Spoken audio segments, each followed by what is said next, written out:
Okay નમસ્કાર મિત્રો MB વાલા ચેનલમાં તમારું સ્વાગત છે. તો વધુ એક મહત્વની ભરતીઓના વિડીયો લઈને હું આજે તમારી સમક્ષ લાઈવ અપડેટ માટે હાજર થઈ રહ્યો છું દોસ્તો. જ્યાં ઘણી ખુશખબરી બી છે, ઘણા એલઆરડીના ઉમેદવારો માટે બી સારા સમાચાર છે. એના સાથે સાથે પીએસઆઈના ઉમેદવારો માટે સારા સમાચાર છે અને આવનારી નવી ભરતીઓ વિશે બી આજે આપણે ચર્ચા કરીશું દોસ્તો. ઘણી બધી નવી ભરતીઓ બી આવી રહી છે. જે લોકો સીસીઈમાં પીએસઆઈ અરે કોન્સ્ટેબલમાં પાસ નથી થયા લોકો માટે સારા સમાચાર છે. થોડા માર્ક્સ માટે રહી ગયા હોય દોસ્તો તો આ વખતે જરૂરથી મહેનત કરીને પાસ થઈ જાઓ છો દોસ્તો. સારામાં સારી ભરતીઓ આવી રહી છે દોસ્તો. એકાદ બે મહિનામાં ફોર્મ ભરવાનું ચાલુ થઈ જશે. એલઆરડી અને પીએસઆઈની બી નવી ભરતી આવી રહી છે, એ વિશે બી આજે ચર્ચા કરીશું દોસ્તો. ઝડપથી સીસીના ઉમેદવારો માટે બી તમને ખબર છે કે હાલ એક પરિપત્ર બહાર આવ્યો છે. કાલે જ એના સમાચાર આવી રહ્યા છે કે એ લોકોને હવે તેમના ખાતા પ્રમાણે એ લોકોને વિગતે મળી જશે દોસ્તો. ઠીક છે દોસ્તો, તો જે લોકો જાગ્યા છે કોંગ્રેચ્યુલેશન સીસીના ઉમેદવારો માટે. હવે આપણે થોડું જોઈશું કે 10 અને 12 પાસ અને કોલેજમાં ઉમેદવાર દરેક માટે આ ભરતી આવી રહી છે દોસ્તો. નવી નવી ભરતીઓ 2025માં જ આવી રહ્યું છે. તેમાં જ એક બે મહિનામાં ફોર્મ ભરવાના ચાલુ થઈ જશે દોસ્તો.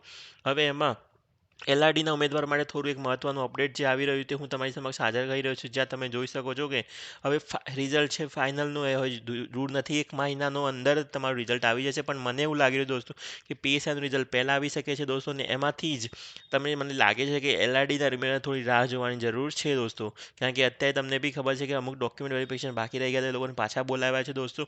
તો થોડું રિઝલ્ટનું મતલબ કે ટાઈમ લાગવાની શક્યતા હાલ દેખાઈ રહી છે દોસ્તો. અને બીજા એક ન્યૂઝ આવી રહ્યા છે જે આપણે જોઈએ દોસ્તો. તમે અહીંયા જોઈ શકો છો દોસ્તો કે પીએસઆઈ અને એલઆરડીની નવી ભરતીના મહત્વના સમાચાર જે તમારી સમક્ષ એમબી વાળા લાઈવ અપડેટ તમારી સમક્ષ લઈને આવ્યા. હજુ સુધી સબસ્ક્રાઇબ નથી કરી, આ વિડીયોને લાઈક કરતા જજો દોસ્તો. સારામાં સારા સમાચાર હજુ સુધી તમારી સમક્ષ લાઈવ આવી રહ્યા છે. જ્યાં તમને હું કહ્યું કે 26માં આની ભરતી ચાલુ થઈ જશે અને 27ના મિડમાં યા તો શરૂઆતમાં આની ભરતી પૂરી થવાની પૂરેપૂરી શક્યતાઓ હાલ દેખાઈ રહી છે. કારણ કે આ બી એક સારામાં સારી અને મોટામાં મોટી ભરતી રહી શકે છે દોસ્તો. આના પછીની જે ભરતી આવશે એ થોડી નાની રહી શકશે, પણ આ બી સારામાં સારી અને મોટામાં મોટી ભરતી એલઆરડી અને પીએસઆઈના માટે સારામાં સારા સમાચાર છે દોસ્તો. અને આ જ લાઈવ અપડેટ એમબીએ વાળા તમારી સમક્ષ આવી જ રીતે લઈને આવ્યું છે દોસ્તો. અને મહત્વની બીજી બી ભરતીઓ છે જે આપણે આગળ જોશું દોસ્તો. લાઈક અને શેર જરૂર કરજો આ વિડીયોને દોસ્તો. ચાલો હવે આગળ જોઈએ થોડું કે જ્યાં નવી બીજી બે ભરતીઓ આવી રહી છે. જેમાં હું તમને થોડું જણાવી દઉં તો એલઆરડીના ઉમેદવારો માટે તો સારી ભરતી હતી જ. હવે આપણે જોઈએ કે 2026માં આવનારી ભરતીઓમાં જુનિયર ક્લાર્ક, તલાટી કમ મંત્રી, નાયબ ચીટનીસ અને સીસી અને એલઆરડી આ બધી જ ભરતીઓ તમને મેં બતાવી હમણાં પહેલાં. સીસી અને એલઆરડીમાં બી 6,000 અને 14,000 મતલબ 20,000ની જગ્યાઓ તો આ થઈ ગઈ દોસ્તો. અને એના સાથે સાથે જુનિયર ક્લાર્ક, તલાટી અને નાયબ ચીટનીસની જગ્યાઓ પણ સારામાં સારી આવી રહી છે દોસ્તો.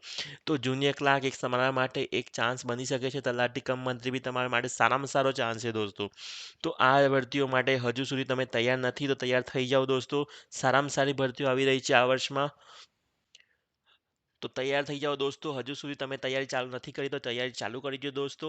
અને બીજી એક ખેડૂત મિત્રો માટે એક સમાચાર હતા મારી માટે, હું તમને થોડું આ વિડીયોમાં બતાવી દઉં કે ગુજરાત સરકારે જે 22,000 રૂપિયા હેક્ટર દીઠ પાસ કર્યા છે દોસ્તો. આ માટે બી મેં એક વિડીયો બનાવી દીધો છે, તો તમે જઈને જોઈ શકો છો દોસ્તો. હજુ સુધી જોયો નથી તો ખેડૂત પુત્ર ઘણા બધા મિત્રો છે જે મિત્રો તૈયારી કરતા હોય છે, તો આ માટે એમના માટે હું આ વિડીયો મૂકી રહ્યો હતો દોસ્તો.